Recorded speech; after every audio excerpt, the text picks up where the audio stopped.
ሰላም ሰላም ሰላም ሰላም ኣምላኽ ንኣኻትኩም ይኹን። ኣታ ለሙስ ዘይስማዕ እኮ የለን።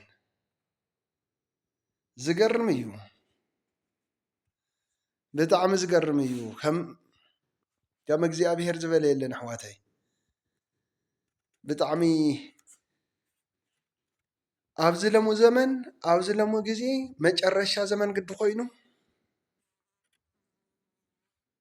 ብጣዕሚ እቶም ካብቶም ዓበይትስ ተመናእሽተይ እዮም ጠቢባን ኮይኖም። ብጣዕሚ ዝገርም ካብቶም ኣለዎ ዝተባሃሉ ካብቶም ናይ ሃይማኖት ዓበይቲ እዮም እዚኣቶምስ ናይ ኣምላኽ ሰባት እዮም ትብሎምስ እቶም ናይ ኣምላኽ ሰባት እዮም ትብሎም ናይ ከብዲ ኮይኖም ተሪፎም። ብጣዕሚ ዝገርም እቶም ህፃናት እቶም ቆልዑ እቶም መናእሽተይ ለነገሩ እግዚኣብሔር ነቶም ህፃናት እዩ መሪፁ። ንዳዊት ብህፃንነቱ፣ ንነቢይ ኤርምያስ ብህፃንነቱ፣ ንዮሴፍ ብህፃንነቱ እዩ መሪፁ። ኣንታ እግዚኣብሔር ምስትውዓል ይሃብካ።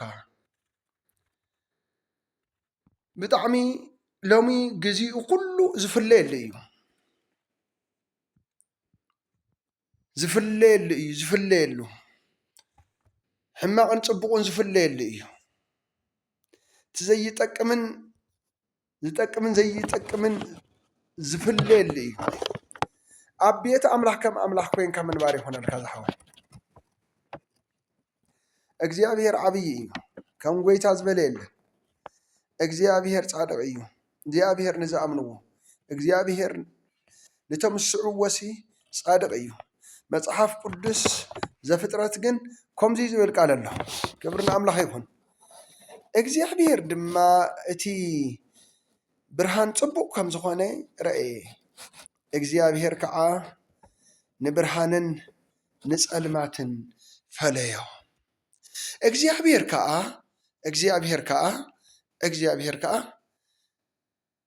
እቲ ብርሃን ፅቡቕ ከም ዝኾነ ረአየ። እግዚኣብሔር ከዓ ነቲ ፀልማትን ነቲ ብርሃንን ፀልማትን ፈለዮ ይብል። ዘፍጥረት ምዕራፍ 1:4 ብጣዕሚ ዝገርም እዩ። እግዚኣብሔር ድማ እቲ ብርሃን ፅቡቕ ከም ዝኾነ ረአየ። እግዚኣብሔር ከዓ ንብርሃንን ንፀልማትን ፈለዮ። እግዚኣብሔር ዝፈልየሉ እዩ። እግዚኣብሔር ነቲ ሓቀኛን ሓሳውን ዝፈልየሉ ዘመን መፅዩ። እግዚኣብሔር ነቲ ብርሃንን ፀልማትን ዝፈልየሉ ግዜ መፅዩ። እግዚኣብሔር ነቲ ሓሳውን ነቲ ሓቀኛን ዝፈልየሉ ግዜ መፅዩ። እግዚኣብሔር ነቲ ክፉእን ነቲ የዋህን ዝፈልየሉ ግዜ መፅዩ። ከም ኣምላኽ ዝበለ የለን። እግዚኣብሔር ኣምላኽ ንሱ ፃድቕ እዩ። እግዚኣብሔር ከዓ እቲ ብርሃን ፅቡቕ ከም ዝኾነ እቲ ብርሃን ፅቡቕ ከም ዝኾነ ረአየ።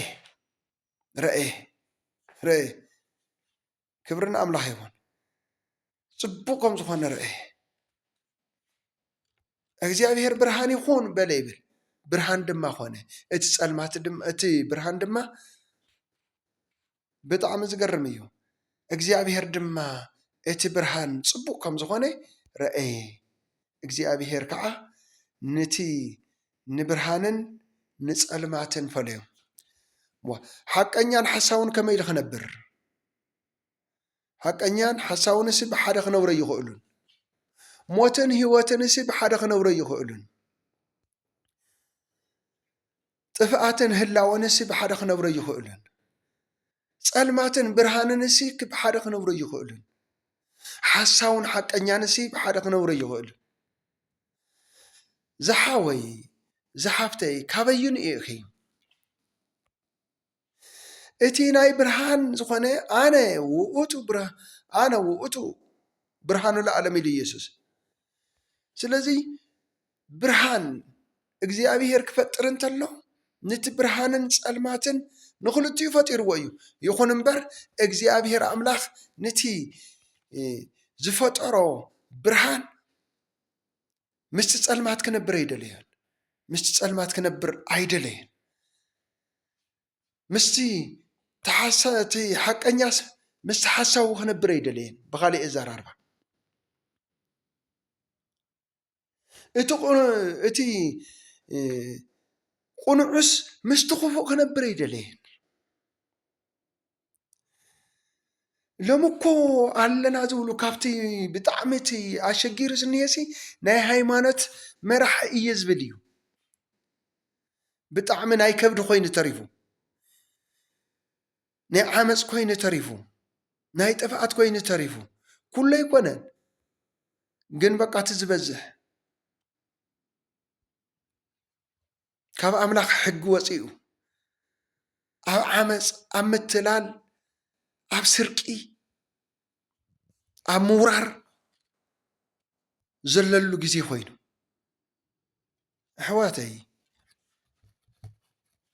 ምስቲ ብርሃን ዲኹምስ ምስቲ ጸልማት ምስ እግዚአብሔር ዲኹምስ ምስ ሰይጣን ምስቲ ሓቂ ዲኹምስ ምስቲ ሓሳዊ ምስ መን ኢኻ ክትነብር ትደሊ እግዚአብሔር ናይ ጽድቂ አምላኽ እዩ እግዚአብሔር ናይ ሓቂ አምላኽ እዩ ስለዚ ዘፍጥረት ምዕራፍ 1 ፍቕዲ 4 እግዚአብሔር ድማ እቲ ብርሃን ጽቡቕ ከም ዝኾነ ረአየ እግዚአብሔር ከዓ ንብርሃንን ጸልማትን ፈለዮ ነቲ ብርሃንሲ ካብቲ ጸልማት ፈለዮ ክላን ካብዚ ጸልማት እዚ ክላን ካብዚ ሓሳቡ እዚ ክላን ካብዚ መታለል እዚ ክላን ካብዚ ክፉእ እዚ ኢሉ ፈሊዩ እወ ዝሓወይ ካብ ክፉእ ይፍለይካ ካብቲ ክፉእን የዋህንስ ብሓደ ክነብሩ ይኽእሉ እግዚአብሔር ዓብይ እዩ ከም አምላኽ ዝበለ የለን ስለዚ እግዚአብሔር ዝፈልየሉ ግዜ እዩ ንሓጥእን ጻድቃንንሲ ብሓደ ክነብሩ ይኽእሉ ሓጥእን ጻድቅንስ ብሓደ ይነብሩን ሓቅን ሓሶትንሲ ብሓደ ክነብሩ ኣይኽእሉን ይብለካ ኣለኹ አንተ አምላኽ የአምን እየ ትብል አንተ አምላኽ እየ ዝደሊ ትብል አንተ ብዘይካ እግዚአብሔር ካሊእ እቦ ካሊእ ፈጣሪ ካሊእ መድሓኒ የለን ጎይታ ኢየሱስ ክርስቶስ ስለ በደለይ ስለ ኃጢአተይ ሞይትለ እዩ ንሱ ሓቅን መንገድን ህይወትን እዩ እትብል ሰብ ምስቲ ሓቂ ምዃን ይኹነልካ ምስቲ ጽድቂ ምዃን ይኹነልካ ምስቲ ህይወት ምዃን ይኹነልካ ክብሪ ንእግዚአብሔር ይኹን ኣብ መዝሙረ ዳዊት ከምዚ ዝብል ቃል ኣሎ መዝሙረ ዳዊት ምዕራፍ 104 ፍቕዲ 31 ክብሪ እግዚአብሔር ንዘለዓለም ይኹን እግዚአብሔር ብስሩሑ ደስ ይበሎ ይብል ብጣዕሚ ዝገርም ክብሪ እግዚአብሔር ንዘለዓለም ይኹን ክብሪ እግዚአብሔር ንዘለዓለም ይኹን ጽድቂ እግዚአብሔር ንዘለዓለም ይኹን ሓቂ እግዚአብሔር ንዘለዓለም ይኹን ሞገስ እግዚአብሔር ንዘለዓለም ይኹን እግዚአብሔር ብስሩሑ ደስ ይበሎ ብስሩሑ ደስ ይበሎ ምክንያቱ እግዚአብሔር ጽድቂ ይሰርሕ ሓቂ ይሰርሕ ካልኣይ ከዓ ነቲ ብርሃን ንበይንኻ ደኣ ኹን ጸልማት ክላ ደኣ ናብ ጸልማትካ ክላ ተፈለ ጸልማት ናብ ጸልማትካ ደኣ ኺድ አንታ ሓሳዊ ናብ ሓሳዊ ቦኻ ደኣ ኺድ አንታ ሓቂ ድማ ናብቲ ሓቂ ደኣ ኺድ አንታ ሓቀኛ ድማ ናብቲ ሓቀኛ ዝኾነ አምላኽካ ደኣ ኺድ አነ ሓቅን መንገድን ህይወትን እየ ኢየሱስ ምስቲ ሓቂ ምንባር ይኹነልካ ዝሓወይ መታለልቲ ዝበዝሕሉ እዩ ገንዘብ ዝደሊሉ ወርቂ ዝደሊሉ ጉቦ ዝደሊሉ አታ ወዲ እንኳ እቲ ኣብ ጸልማት ዘለሲ እቲ ናይ ጸልማት መልእኽተኛሲ እንኳን ብህይወትካ እንተለኻ ምስ ሞትካ እውን ክበልዐካ እዩ ዝደሊ ምስ ሞትካ እውን ክበልዐካ እዩ ዝደሊ ንደቅኻ ክወሮም እዩ ዝደሊ ንደቅኻ ንዘርእኻስ ከጥፍኦም እዩ ዝደሊ። ስለዚ ምስቲ ሓቂ ምንባር ይኹነልካ። እግዚኣብሔር ብርሃን እዩ። ምስቲ ብርሃን ምዃን ይኹነልካ።